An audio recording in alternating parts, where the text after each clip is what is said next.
10 நிமிஷத்துல பீஸ் மசாலா செய்யணுமா? கெஸ்ட் யாராவது வீட்டுக்கு வந்துட்டாங்களா? சடச்சடன்னு 2 தக்காளி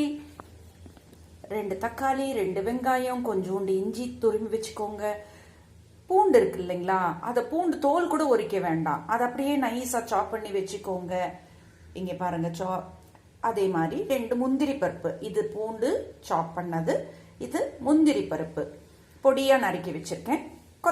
கொத்தமல்லி தழை இருந்ததுன்னா அது மேலே கார்னிஷ் பண்ணுறதுக்கு வறுக்கும் போது நம்ம கறிவேப்பிலை போட்டுக்கணும். இவ்வளோதாங்க வேணும். அதே மாதிரி பீஸ் இருக்குல்ல, கிரீன் பீஸு, அதை நல்லா வேக வச்சு வச்சுக்கணும். கிரீன் பீஸ்னா பச்சை பீஸ் கிடையாதுங்க, நம்ம ஊற போட்டு நைட்டே சோக் பண்ணி வச்சிருவோம் இல்லைங்களா. நான் இன்னைக்கு சுண்டல் பண்ணேன், அதோட பாக்கி கொஞ்சம் இருக்குது. அப்போ அதை பீஸ் மசாலா பண்ணிடலான்னு சொல்லிட்டு ரெடி பண்ணி வச்சிருக்கேன், காமிக்கிறேன். 2 டேபிள் ஸ்பூன் எண்ணெய் எடுத்துக்கோங்க. ஃபர்ஸ்ட் கடுகு போட்டுடலாம். இப்போ நான் இந்த கிரீன் பீஸ்க்கு நான் அரைக்க போறதில்ல, கரண்ட் இல்லாத சமயத்தில் செய்யற மாதிரி தான் செய்ய போறேன். அதுக்கு நம்ம ஒரு 1/2 டீஸ்பூன் சோம்பு போட்டுக்கலாங்க. நல்லா ஃப்ரை ஆகட்டும். இஞ்சி துருவி வச்சது, பூண்டு பொடியா நறுக்கினது, கருவேப்பிலை பொடியா நறுக்கு, இதெல்லாம் நம்ம ரெடி பண்ணிட்டோம்னா டக் டக் டக்குன்னு பண்ணிடலாங்க. நல்லா வறுத்துக்கோங்க, வாசனை பூ வர்ற மாதிரி. இப்போ இஞ்சி பூண்டெல்லாம் நல்லா வறுபட்டாச்சு. இப்போ இந்த ஸ்டேஜில் நம்ம வெங்காயம் ஆட் பண்ணிக்கலாம்.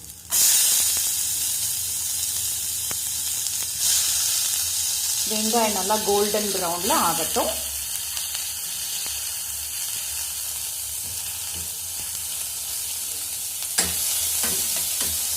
நல்லா ஃப்ரை பண்ணிக்கோங்க, சாட் அவுட் பண்ணிக்கோங்க. இப்போ இந்த ஸ்டேஜில் நான் கல் உப்பு ஆட் பண்ணிடுவேன், ஏன்னா அது டக்குன்னு வெந்துடும் சீக்கிரமாக. இதுக்கு தேவையான உப்பு போட்டுட்டேன். இப்போ நல்லா வெந்துடும் பாருங்க, சீக்கிரமாகவே வேகணும்.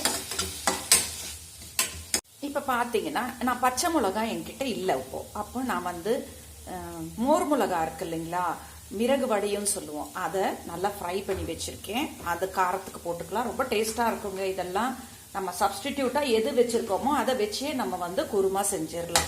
இப்போ கோல்டன் ப்ரௌன்ல ஆயிடுச்சு வெங்காயம். இந்த ஸ்டேஜில் நம்ம தக்காளி பழம் ஆட் பண்ணிக்கலாம். அரிஞ்சு வச்சிருக்கிற தக்காளி பழம் நல்லா மஷியா ஆகணுங்க.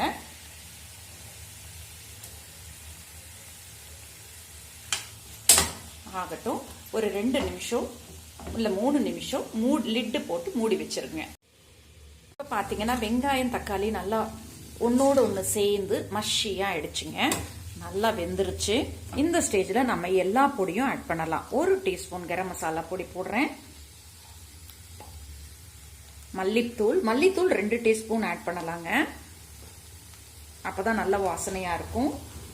கொஞ்சம் மஞ்சள் பொடி, இதெல்லாம் ஆட் பண்ணிக்கோங்க. நல்லா இந்த பச்சை வாசனை எல்லாம் போகட்டும். இப்போ பொடியோட பச்சை வாசனை எல்லாம் போயிடுச்சுங்க. இந்த ஸ்டேஜில் நம்ம பச்சை பட்டாணி ஆட் பண்ணிடலாம்.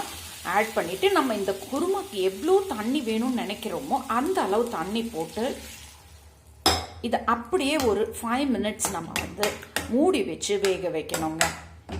பாருங்க, 5 மினிட்ஸ்க்கு அப்புறம் இந்த ஸ்டேஜில் நான் கொஞ்சம் பச்சை மிளகா பொடி ஆட் பண்ண போறேன். அப்பதான் அதுக்கு கலர் வரும். நம்ம இதுக்கு ஒண்ணுமே அரைக்கல இல்லைங்களா, அதனால லாஸ்டா ஃபைனலா கொஞ்சம் தேங்காய் துருவல போட போறேன். நெய்யில பட்டரோ நெய்யோ எது இருந்தாலும் ஒரு பருப்பு கொஞ்சம் முந்திரி பருப்பு கொஞ்சம் ஃப்ரை பண்ணி அட் லாஸ்ட் ஃபைனலா இதுல ஊற்றிட்டு கொஞ்சம் சக்கரை போட்டுக்கலாங்க. அதோட டேஸ்ட் நல்லா இருக்கும், கிரேவியோட டேஸ்ட். லாஸ்டா நம்ம கிட்ட பட்டர் இருந்தாலோ இல்லாட்டி தயிர் இருந்தாலோ கொஞ்சம் ஆட் பண்ணிக்கலாம். இப்போ நான் கொஞ்சம் சுகர் ஆட் பண்றேன். இப்போ நம்ம ஆஃப் பண்ற ஸ்டேஜ் ஆயாச்சு. கொஞ்சம் கெட்டி தயிர் நான் ஊத்துறேன். இப்போ ஆஃப் பண்ணிடலாம். கொஞ்சம் லெமன் பிழிஞ்சு விட்டோம்னா நல்ல புளிப்பு டேஸ்ட் வருங்க.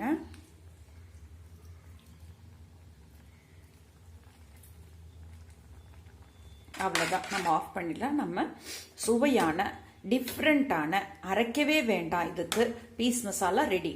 சப்பாத்திக்கு தோசைக்கு எதுக்கு வேணாலும் வச்சுட்டு சாப்பிடலாங்க. இது உங்களுக்கு பிடிச்சிருந்தா லைக் பண்ணுங்க, ஷேர் பண்ணுங்க, சப்ஸ்கிரைப் பண்ணுங்க ஃப்ரெண்ட்ஸ். இது போல இன்ட்ரெஸ்டிங்கான வீடியோஸோடு உங்களை மீண்டும் சந்திக்கும் வரை உங்களிடமிருந்து விடைபெறுவது உங்கள் உமா செல்வகுமார். நன்றி, வணக்கம்.